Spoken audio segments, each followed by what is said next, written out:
I'm meeting Robin Harford, a modern-day forager.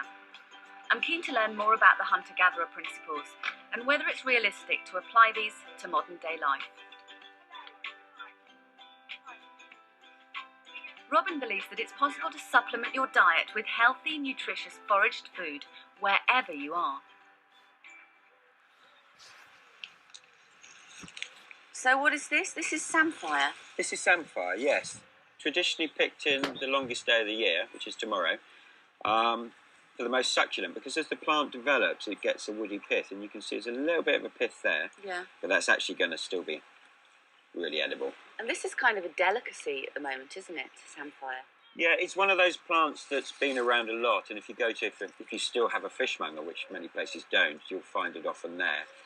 Some of the supermarkets on their fish counters sell it as well. And it's abundant, isn't it? We've walked a couple of feet and, you know, here it is growing prolifically. Food is everywhere. I mean, I have feedback all the time from people when they come up with walks with me that their eyes are open to realise just how much food there is. So it's kind of important not to deplete the supply, I guess.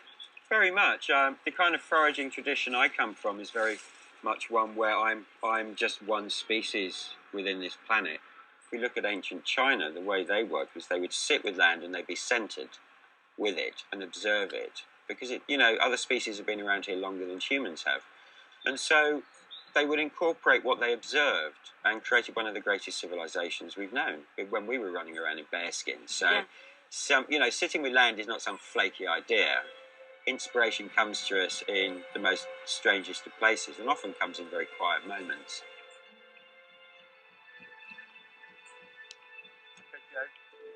Any more food, do you reckon? Next on our shopping list is Siesta, one of the 4 foraged ingredients that will make up our lunch. Again, this is something that's starting to be seen as a delicacy, and yet here, it's growing wild.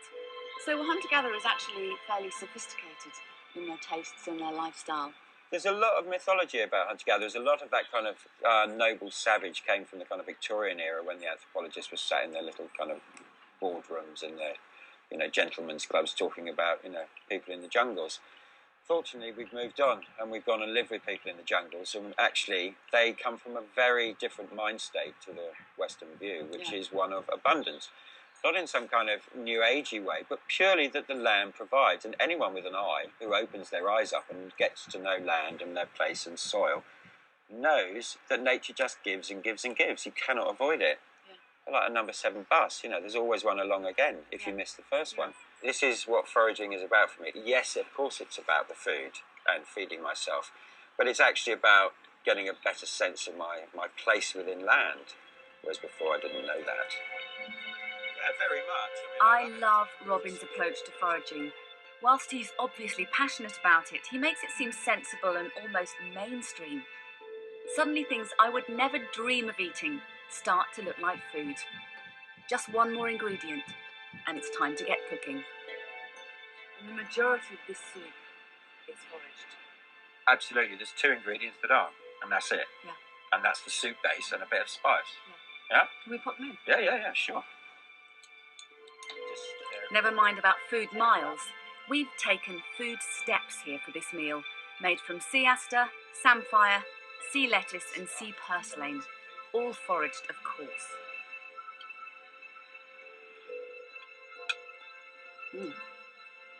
I like that. A lot, actually.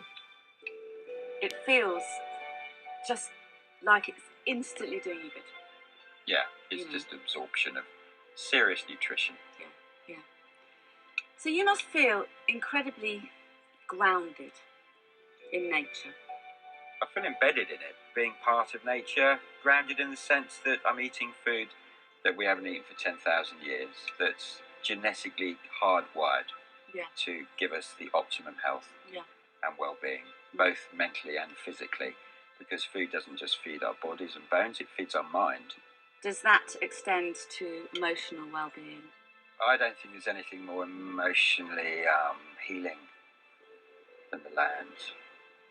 I've seen miracles with people who were really damaged go to land, just work land, either stuff with hands, and their lives change because We don't have to do anything. This is the beauty of it. We sit with it. And providing we're centered with it and are observant of it, it will affect us. It will enter into our being and it will change us. There is no doubt about that. You cannot say it won't. Yeah? Because it will. There's too many people who go to land, who have been damaged, who sit with land, who heal themselves and return to the world. Yeah. It's very, very powerful and deep and subtle.